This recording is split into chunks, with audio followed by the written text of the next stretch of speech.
Hello, everyone, and welcome to this very special episode of the Higher Ed Geek Podcast, episode number 161 with Lee Bradshaw. So this brings in my day job at Noodle that anybody who's looked at my LinkedIn profile or any of my social profiles probably knows already, but I don't talk about it a lot on the podcast, kind of let that be its own thing, but that kind of crosses over here. Lee has a podcast that he hosts for Noodle, the most interesting people in higher ed. I will be a guest on that in the near future, so keep an eye out for that. But this episode just talks about Lee's background and his perspectives on a lot of various topics. It's a wide-ranging conversation. I really enjoyed it, and I think you will as well. So thank you for checking this one out and listening. Without further ado, this is episode number 161 with Lee Bradshaw. All right, we are here for what is a very special episode for me. It's kind of my worlds colliding, and for folks who keep up with all the episodes, I just recorded the intro for the one that's coming out this week. This is like the week episode that was on August 10th that came out. My voice is a little deeper than usual, if you're noticing.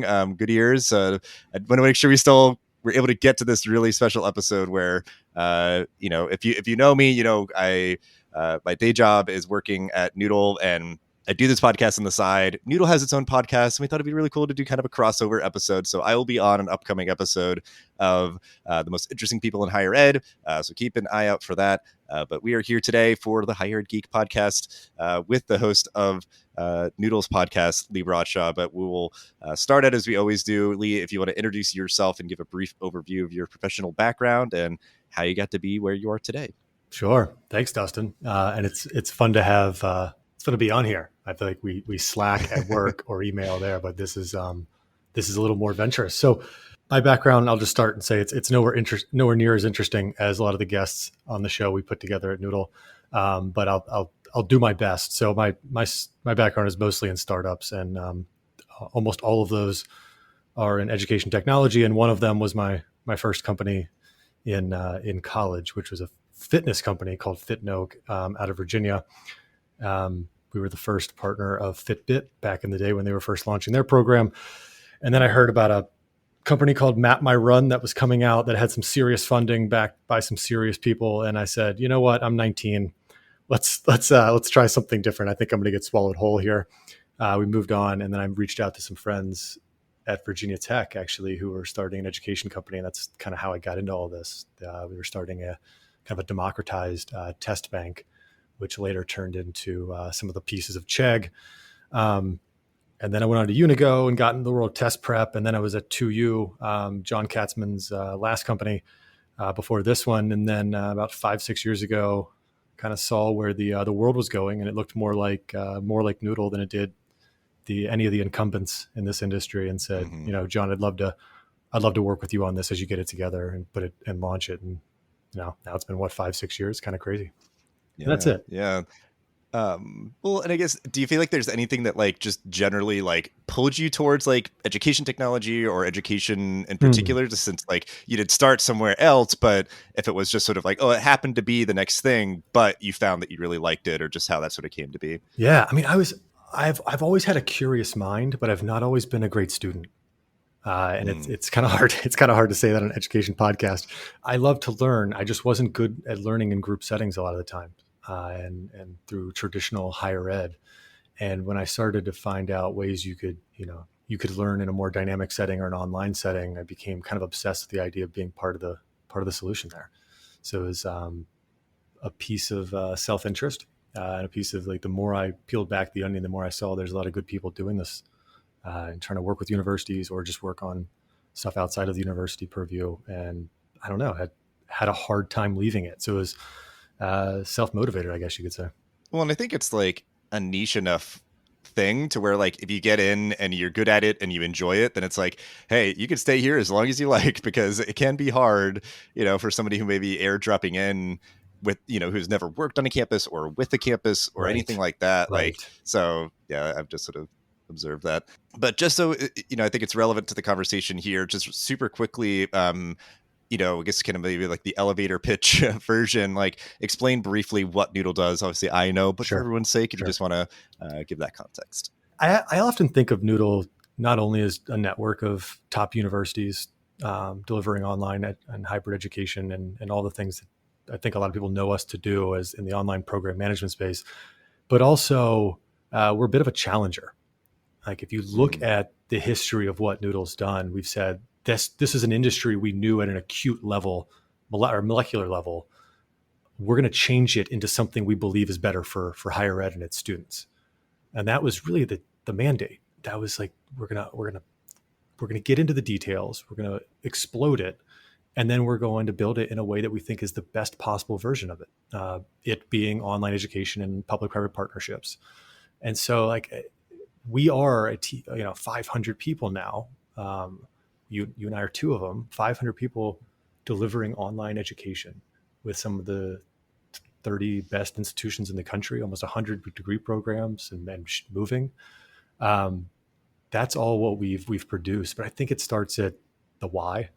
And I think the why is that we just saw a better option. We saw a better way to do things. I think that's really interesting because like after being at Noodle for 4 years, so just seeing that it's like, it is almost just like that idea, like the theory, the hypothesis has almost been like kind of just like something people are like, oh, okay. Like, continually sort of just taking notice of us in that way. So yeah, it's just kind of neat. Yeah. Sort of that, you're one of the early folks and kind of knowing it's like, okay, this sort of theory and the hypothesis is continually playing out and being proven and sort of evolving and, with different kind of different partners and programs and all that kind of stuff. So very exciting to see. And being one place for 4 years, I mean, that's like, for me, I'm like, that's for a reason. Like, it's been really cool. Because I mean, it also feels good, right? You're actually, if we do this right, if we really solve these problems for the universities and their students, like the world's better. And not everybody outside of ed tech gets to say that. We're not going to pick on industries, but not everybody can say what I just said about their industry, right? And I think that there's some altruism in there that just feels good. Through your storied career, particularly in education technology, what I understand is there's like you've met a lot of interesting people, which sort of as part of the sort of like pitch of Noodle's podcast, the most interesting people in higher education. So I'm just curious, as like a podcast nerd and somebody who's been doing this for a very long time, like what was the inception about doing that? Because I think it's like, like that premise could be many things, but you chose to go down the podcast route. So just talk me through that. So if I can be honest, my day job was bored. I was bored for a couple of weeks in the middle of the pandemic when everything was shut down. And my intellectual curiosity was up, and I was talking to a few younger employees. I was like, what should we do? Right? We have a little bit of time on our hands until we can meet with people again. Like we hadn't really shifted to remote work. We were all trying to figure out what was going on, like April of 2020. And someone said, let's do a podcast. I was like, okay. Like, Dustin has his, and it's pretty darn good. I don't know if we're going to beat that one. Like what could we possibly do it on? And, we noodled on it. I'll go ahead and just get that pun out of the way once.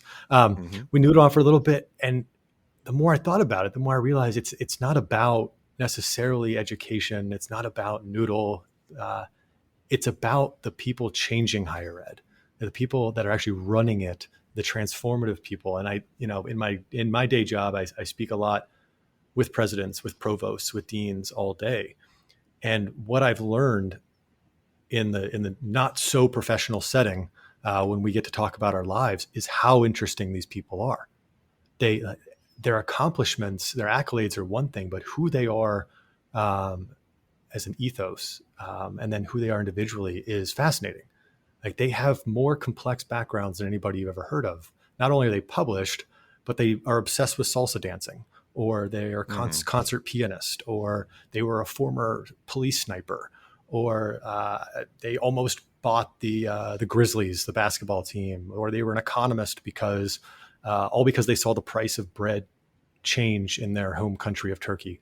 And like you get these stories and you're like, wow, like that's some pretty interesting stuff. I wish more people got to hear this, but not everybody's talking to you all. And I think by nature, the leaders of higher ed are not that vocal about themselves because they have such a strong responsibility for their students and their universities. And it clicked. We're like, let's tell these stories. Let's get folks out there and have them talking about themselves. And of course, it's hard to get them to talk about themselves too much. They want to talk about what they're up to at their universities, which is kind of fun. Like on my show, it's like I have to tell them like, all right, we're we're going to push on you. Like, I need you to talk about you. And like, that's not easy for them. They always want to bring it back to their mission, which is great, but sometimes we're able to get it out of them. So that's the whole origin story. And now we, nowhere near as many episodes as you have, but I think we're like 20 some, and we're getting there. It's really been a ton of fun to do it. And it's like the best use of 2 to 3 hours a month for me, I think. Absolutely. Well, yeah. And I think it's like, like kind of like carving out like a unique kind of niche, because I think like all the other shows would be the ones where they go on to talk about what they're doing and all that. So it's like that you're kind of steering them more towards like, who are you that makes you sort of, lead your institution the way that you do, and stay balanced and all those sort of things. So that is just sort of a fun sort of addition, because I because certain people have had on, I'm like, you're kind of doing like the podcast circuit. Like, I've been thinking lately where like, because it's like, this is like something else where it's like, okay, coming from a person who's been like podcasting for a few more years, like I have people who have like, their PR folks or some firm reaching out and being like, hey, we want our like, CEO or someone, whomever to be on the show. And I'll be like, yeah, let's work it out. And that's, convenient for me. But I also see where it's like, oh, okay, you reached out to everybody else too. And maybe you're having the same conversation many times. I'm like, right. All right. If this is going to continue, maybe next year I need to like, throw in a couple little curveball questions or something. Because I think like it becoming enough of a pattern, now I'm sort of like kind of realizing it versus just like, oh, this is so great. Like I could just get guests handed to me, and then it's like, oh, they're doing a couple other shows. Like it's not a big deal. So yeah, that's just kind of a funny piece of it. But we've had a couple of those. We've had a couple folks that their agencies reach out, but it hasn't gone with the vibe of the show. Like I haven't wanted to have like pre-scripted questions, or like them have like these pillars that I have to hit on. Like the prep for the show is really more like we just have a conversation for 30 minutes to figure out what we're going to talk about. And that's interesting. I don't know. I guess I'll turn the question on you. Like what are you going to do about that? Is there a way to adjust the way it comes to you, or do you have to make a more of a binary decision? I think, thankfully, I think you can definitely, because like they're coming to you for something. So you can be like, okay, if we're going to do this, we're going to do it this way. And I think like that maybe for me, like has just been a more sort of confidence over time, because like I've not necessarily had people be like, okay, here's what you're going to ask my client and like whatever else. I'm going to be like, yeah, I mean, we can do it. We'll talk about this. I'll send you questions, a week in advance, and, just let me know if you need anything else. And it's sort of like, eases the lift one for like, they came to me and I was just like, all right, how about we do this day and this time? And they're like, that's great. And I'll be like, okay, then I'm going to figure out what we're going to talk about and all that. Because like, I guess even since you're speaking about like maybe encountering this before, like subconsciously, like I almost like intercept it before they could even offer to be like, okay, so we drafted all these questions or something. I'm like, take control. I'll do it. I got it. Yeah.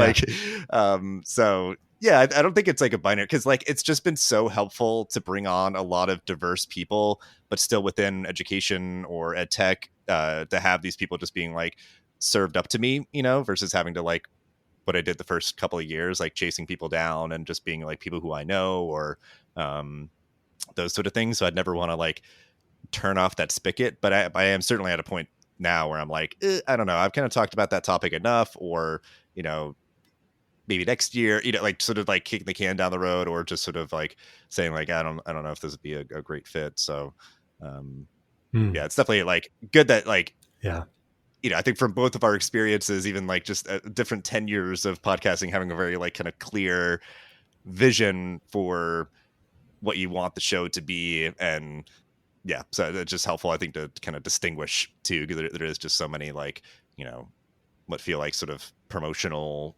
shows out there and stuff. Yeah, and just have to stay above the fray, I guess. You can hear it too when you hear a lot of these. Like at least for me, like I have my my 5 podcasts I love, and every once in a while you hear the podcast you love get a little too scripted, and like you're kind of like, wait, what is this? This isn't a conversation. This is clearly an advertisement, or this is clearly like somebody's trying to be decisive with my decision, or make my decisions for me, and I get my spidey senses go off.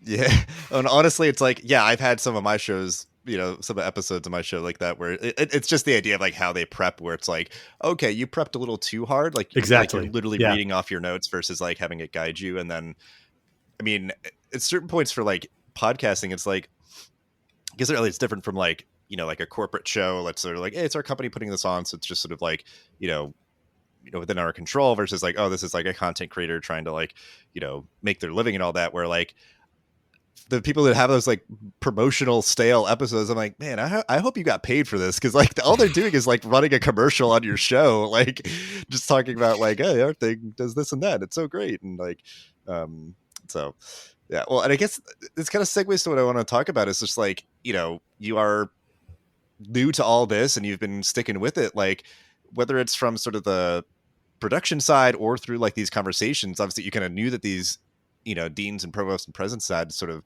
interesting backgrounds and stories and all that. But like, what's something unexpected that you've learned from doing the show? Sure. Everybody compares themselves to other people, so I'm going to start from that position. But I'm so impressed with academics' memory recall. Because we don't script these episodes, and I'll ask them really specific questions about a point in time or a name or a book or something, like very specific stuff, and they recall so quickly. And I'm really jealous of how much superpower they have there.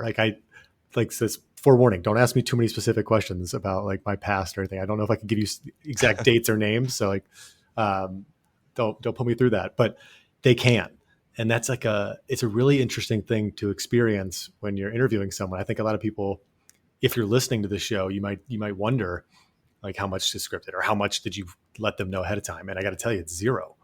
I'm just going for it. And they're able to roll with the punches in ways like that when you're being recorded and you're representing an entire university as the leader, that's got to be a ton of pressure, and they just go with it. And they're really good. And like that, I don't know. I just didn't expect that. The second thing is I just didn't expect I'd like it so much. I'll be honest, I was a little hesitant. I was like, I don't know, guys, podcast kind of, I don't know if that's my thing, more of a one-on-one person. But what I've found is it's gotten me out of my comfort zone. I felt really vulnerable. My hands were sweaty the first few times. I was like, I don't know if you felt that way early on, but I was like, I'm nervous here, right? I'm nervous on this one because I've never been giving the interview. I always get to be the one with questions written down ahead of time. So like I'm just, I guess just the experience, the personal experience of it all is really fascinating. Yeah, I share that trait, I think, and I don't know like what it is, but where it's like I can remember, random facts about like movies and TV shows and all that, but like my personal life, I'm just like, oh, I mean, yeah, I kind of remember that or whatever. So it's like I could never write like an autobiography. Like I couldn't write enough that I remember. I'd just be like, I don't know, I grew up and then I went to school and then yada yada yada, and now I'm here. like I don't have like like that clear recall and everything, but so at least we have that in common. But okay, good. So you're not going to test me. You're not going to do a memory flex. No, yeah.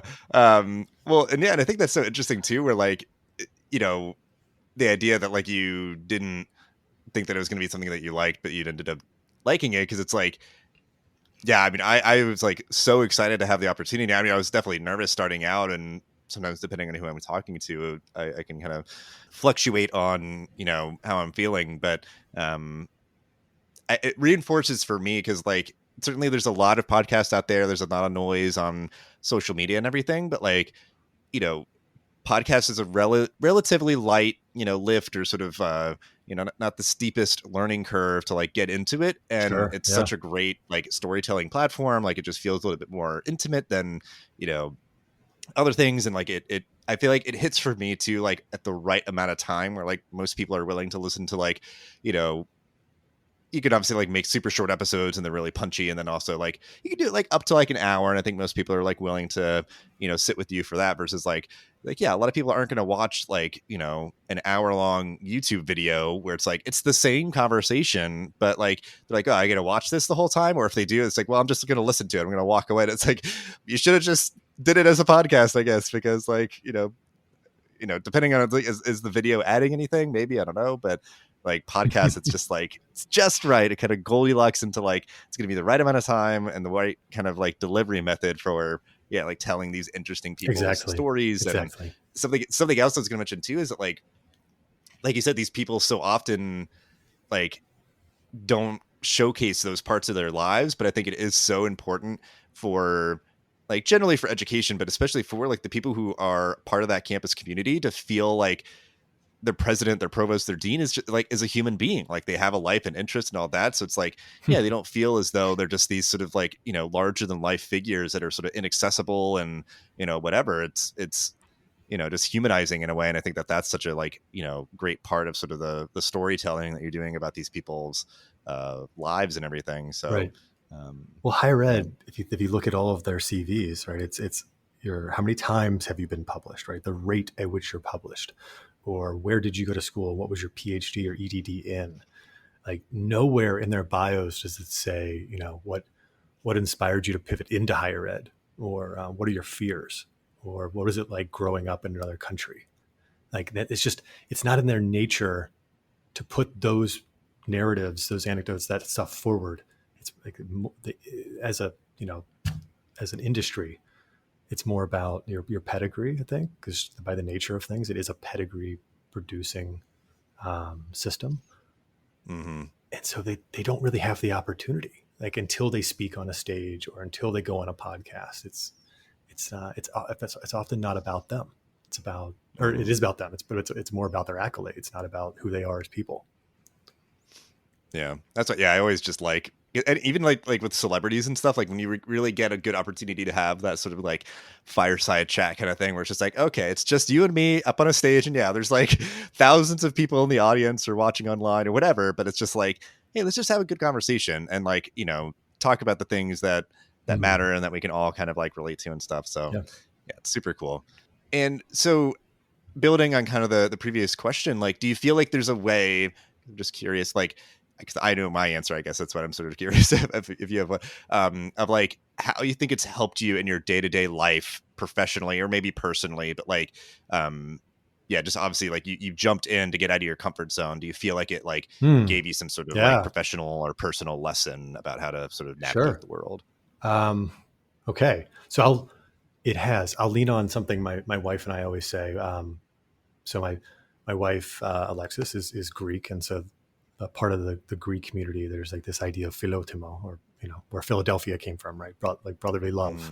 And we have this thing where we say, if we're both in agreement about somebody, or something, we always look at each other and we say, well, we don't know the whole story.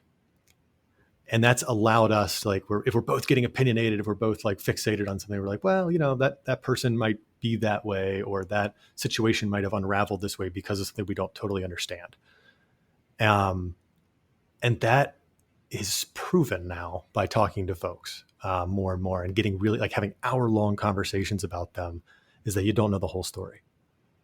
We had Richard Helldoppler on, who was the first vocally gay president of a university. And you could make a lot of assumptions about that. In fact, that wasn't really what he wanted the headline to be. If you heard that episode, he's like, that's not really what he wanted. Like, he just wanted to be the president of William Patterson and do his job. But how he got there and what he went through in the Midwest and through Catholic school and everything, it's like, just, you don't know the whole story. If you want to read the headline about somebody, that's one thing, but what about the last 50 some years in somebody's life? And it's just kind of reinforced that concept of you don't know the whole story. So for me, it's like kind of built on itself between my conversations with my wife and my conversations with a bunch of deans and presidents and provosts. Yeah. Yeah. I mean, that makes a lot of sense, because like, it's for me too, like that makes me think of like what I sort of have taken from being a history major for undergrad, where it's like, yeah, I've never really done anything with it, but like, there's sort of like a context to everything. Like everything kind of led to something else. And, you know, certainly that also just informs sort of like, you know, yeah, like the culture of a country, of sort of like what are their priorities, what do they hold important, and whatever. You could, you know, kind of delve into that. But then like, yeah, for each person's story, it's like, you know, yeah, you might want to try to, like, if you wanted to slap it on the front of a magazine, it's like, yeah, you'd probably put like, first gay president of a university or something, and people are like, ooh, like, let me read. And it's like, yes, that is part of his story, but not the whole story. And maybe sometimes that's another conversation, is like the marketing of it all. How do you grab people's attention? But That's really what I at think least it is. Yeah, you're right. Yeah. So that yeah. is a very good lesson. Is I think, yeah, there's always a little more to the story, and I think that idea of taking some time to try to figure it out, because like I think that Right. is much of where we are, like, at Right. least in American society, is like, oh, I read the headline, so like, yeah, I kind of know what's going on. Like, like I think we're all a little guilty of that sometimes, but it's like, well, did you read the article? Like, did you like, take a couple of minutes to do that? But so Yeah, I think that's yeah, exactly right. helpful personally and professionally. Oh, interesting. I mean, It's beautiful. I'll bring a conversation I was having actually just yesterday Hmm. with a dean in Boston. I'll just say that, and actually, I think he's going to be a guest on the show, so you might hear this story told again. But we were talking about how much innovation we've seen. I won't go into all the nuance of the conversation. It was about. I mean, you're kind of an audiophile, like, so it was actually, interestingly, it was about sound and how Hmm. sound creates emotion, and how if you wanted to make a hospital better, you could make the sounds better, right, and just make Hmm. people feel better. But anyway, but we were talking about how much innovation really just comes from one deviation away in history. So like a lot of the things are just repeats, and so like if you want to do it, like release a new album, sometimes it's a lot of samples from just older music. Like you go back Hmm. to Second Line in New Orleans, and you bring in those beats and you bring them back, and now you have Manny Fresh, and like how much is just brought back into context into today. And so I think I'm just kind of responding to your point around history, right, and how Hmm. so much of the pieces of this are actually they're already there all along. Somebody just looked back far enough and said, "Oh, that was a good idea then. Maybe it'll be a good idea now, and I'll just change it up." And I think that's kind of Hmm. a red thread that runs through a lot of these conversations as well. You can just kind of see how they reached back into their childhood to then implement a concept on campus. Yeah, It was a bit yeah, of a as somebody tangent, sorry, but I no, think no, because it's I'll like sort of put the cherry on top of it, because yeah, like as a please. person who, like, because I love TikTok, because so much of it is like audio driven, and like there's people on there that do and people are doing this for a long time, but like doing like remixes and mashups, and yeah, certainly even like just other songs, they're sampling stuff. So it's like, yeah, like, what's old is new again, or whatever, like Yeah, I love that sort of thing. Yeah, where it's just like, sometimes it like definitely like brings up an emotion, because it's like, oh well, I mean, that song, when it came out was like this, but now they're smashing it together with something else, and it like creates something new. exactly. So yeah, it's really cool.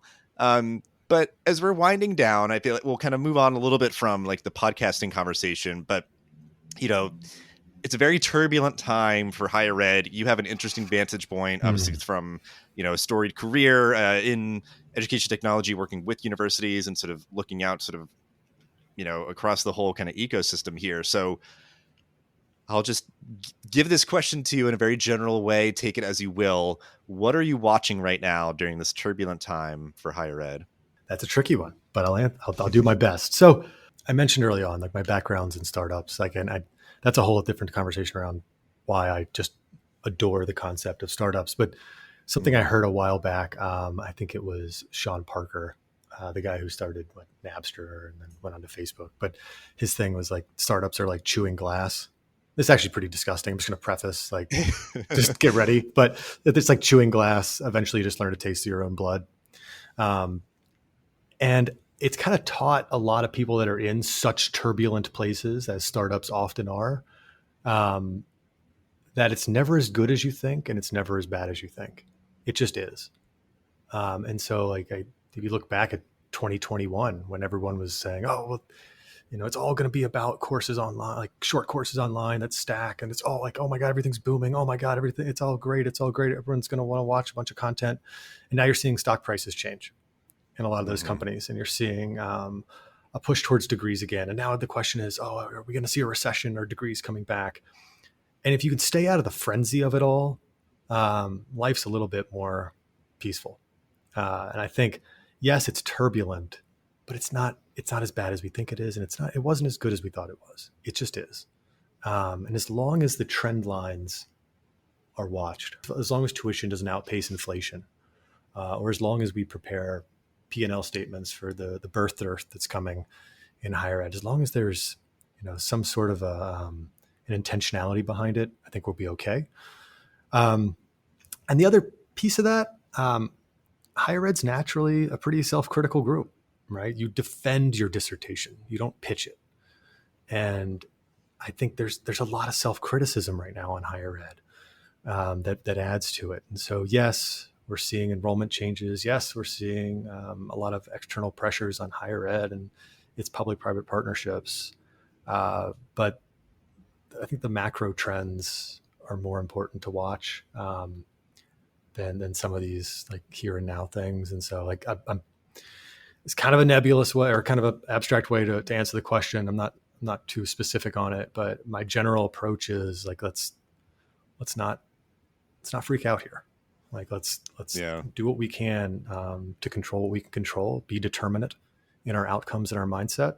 Let's look at what people are actually asking for. Are they asking for degrees in more knowledge, or are they looking right now for more skill?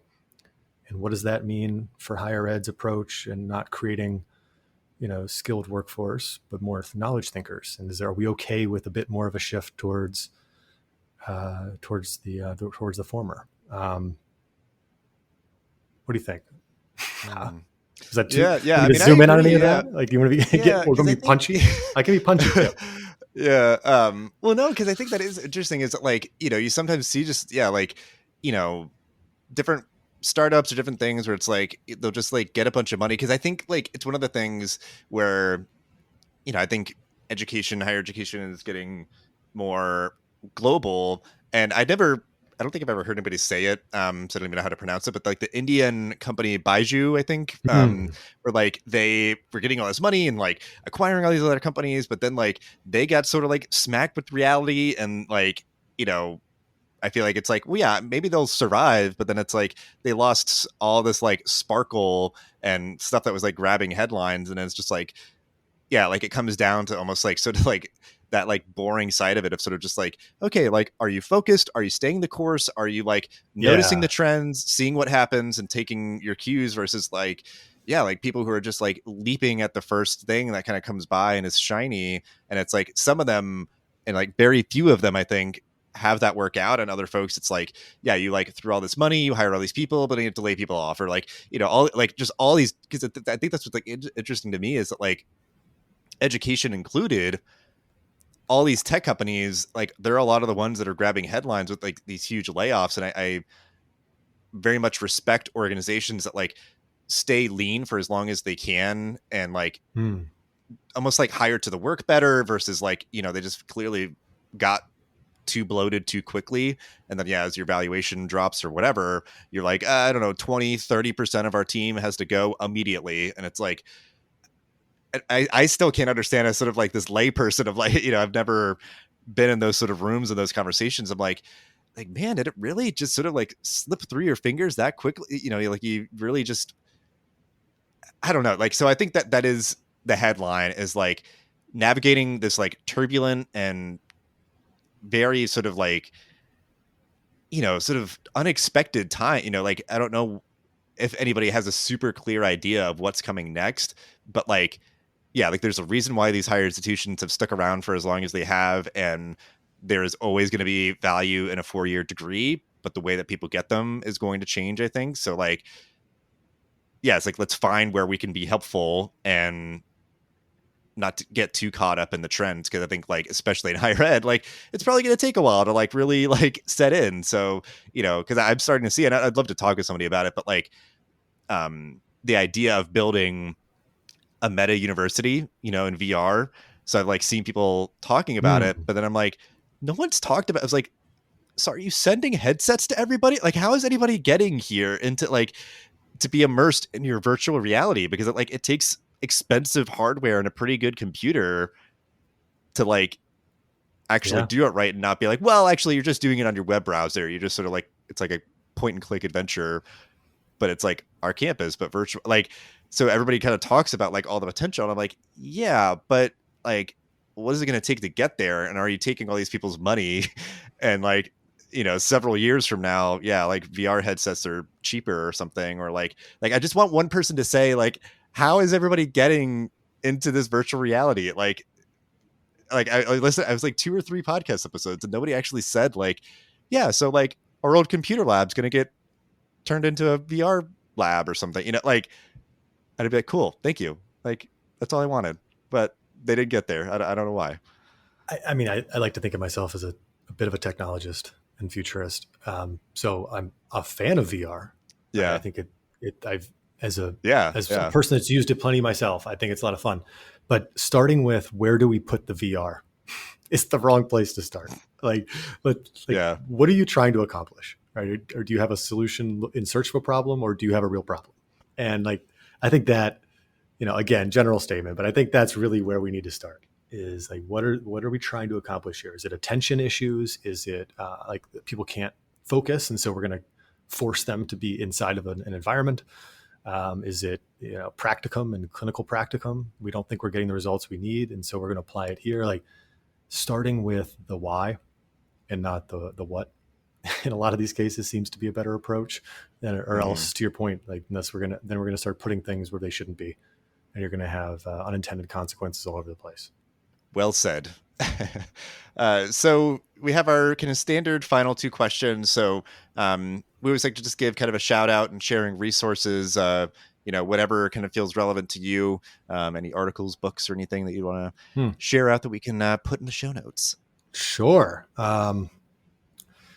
This is going to be a little edgy, I guess, and also on theme, but 0 to 1 by Peter Thiel, which might get me booed off your podcast. I know his relationship with higher ed isn't the best, but I think if you can decouple his thoughts on higher ed, which I disagree with, but his thoughts on creating value, going from nothing to something rather than just iterating to the side. Like, I think I was talking to a president of a university down in DC recently, and we were talking about the book, and he's like, I wish everybody would read this because they'd see how hard it is to actually create something from scratch, and they'd really value public-private partnerships more, and like what you guys are building. And I was like, yeah, great, thank you.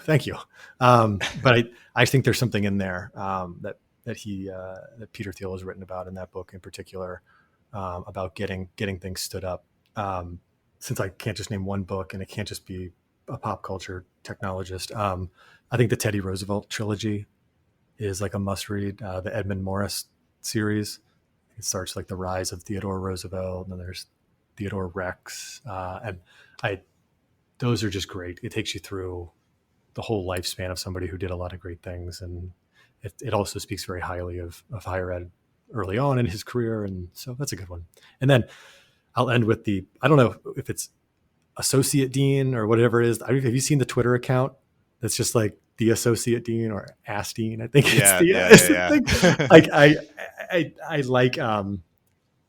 like humor that's a little esoteric to a community, and I think that whoever's behind that is very funny. So I'll throw that one in there too for you. Yeah, it's a good follow, and I like because I like it in the same way I like The Onion, where like sometimes all it is like I just want a headline that like just gets it perfectly, like it just like it's beautiful. So yeah, I mean like them like being limited by Twitter character limits and stuff, but they can still just like really nail it. It's creative stuff. Yes. Cool. Well, then we'll end with our final question. If you have a final thought or call to action to end this episode with, I mean, you've already shared many great morsels and thoughts and reflections, but always kind of like to give the final question, the floor to you to end however you'd like. I've been thinking about incentives a lot recently. There's the Charlie, I think it was Charlie Munger quote of "Show me the incentive and I'll show you the outcome." And I think right now you're seeing a lot of resource constraint. You're seeing a lot of, to your point, kind of tumultuous and, or you might use a different word, but turbulent stuff going on campuses. And I think now's the time to think about being determinate and incentivizing what people want to have outcomes. And so what I'm talking about is it specifically, I think employers are going to be brought into the mix a lot more than they have with higher ed and anybody they're partnered with. There are major gaps of employment in healthcare, some of tech. Like I can't tell you how many hospitals I've talked to in the last year. Some stuff we're working on. They're like, "Do you have any surge techs?" And like, that's a new question for me. No, I don't. I didn't know what a surge tech was until last year, or nurses, right? Let's just use that. That's more colloquially understood. But I think that there's something that's going to happen here where employers are going to be more actively a part of higher ed, either whether it is incentivizing students to go into higher ed for a specific degree, whether it is stacking additional credentials on top of degrees to go into an employer who wants the students in their second, third year, they can be recruited in with additional training on top. But I believe that because of the scarcity of resources in higher ed and a lot of the financial strife that's going on, you're going to see a lot of innovation around that right now. So I don't know if that means we need more economists as provosts. I don't know if it's simply just building new degree programs. But there's something about connecting those pieces and using an incentive-based structuring that I think is going to change the way higher ed operates into the employer networks, rather than just having a group of 12 regional employers that your graduates often go to, and you know them well, and you have a cordial relationship. I think you're going to see a tightening of those groups, and I think if higher ed can work within that, and also the employers can work within that and understand the complexities of higher ed and why it's built the way it is and why it's not something they should avoid. But I think if we can get those pieces to work together, I think you can eliminate a lot of student debt. I think you can increase the retention that a lot of employers see, going from like a 1 year, 1.5 year retention of nurses to 4 years, and building programs that are a lot more durable between them. Like there's something there. And there's a lot of really good folks working on this. I like some of the stuff Career Karma is doing. I think our Dean Williams, who was at Amazon, who's now, I believe, working on some stuff with universities after retirement. Like there's a lot of people thinking about this stuff right now. And I think that's what you're going to see come out of the next 5-10 years. Mm-hmm.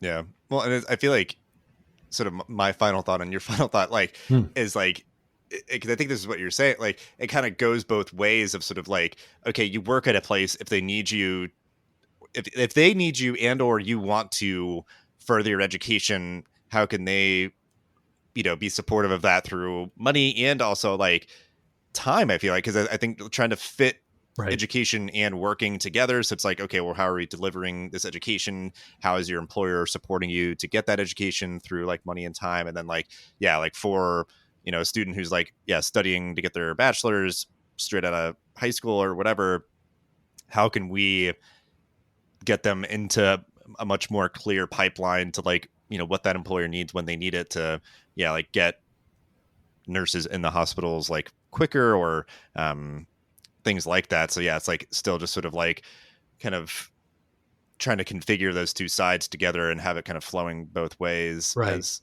seamlessly as possible. And in ways that you can't screw it up. Like you have to go into this with quality in mind, right? You can't adjust NCLEX scores at any bit of this, right? You're going to be under a microscope. So if you really create a pipeline like that, making sure that the regulations are in place, making sure that the quality's there. Like I mean, I don't want to drag this out too much, but like if you even look at like the way what happened with inflation and how a quick decision to pump a lot of money into the economy was part of a lot of this inflation. Like you don't want to fix a problem with a solution that causes more problems. And I think whoever gets at this and whoever does it right is going to be a really deep thinker that understands systems and the quality of those systems. So the accrediting bodies don't, lose trust. Yeah. Well, and that's I feel like a whole conversation for another day, but because it's a very well put point. And I think I just, to put it simply, I agree. I think that's very much going to be one of the stories to follow for these next several years, is the continued evolution of a relationship between education and work and all that good stuff. So, but yeah, thank you so much, Lee, for hanging out and sharing all that you did. And thank you. Like I said, to everyone listening, stay tuned for the other side of this crossover episode to come out in the near future. But it was really great talking to you. It's always good to talk about this stuff with you. And just thanks again for making the time. Thank you, Dustin. I appreciate having me on, and I'll be a little less nervous when I have you on mine. This was all new to me, being a guest. So thanks for putting me through it and being kind. Thanks for listening to this episode of the podcast. Make sure to rate, review, and subscribe so you never miss an episode. Thanks again for listening, and we'll see you in the next episode of the Higher Ed Geek podcast.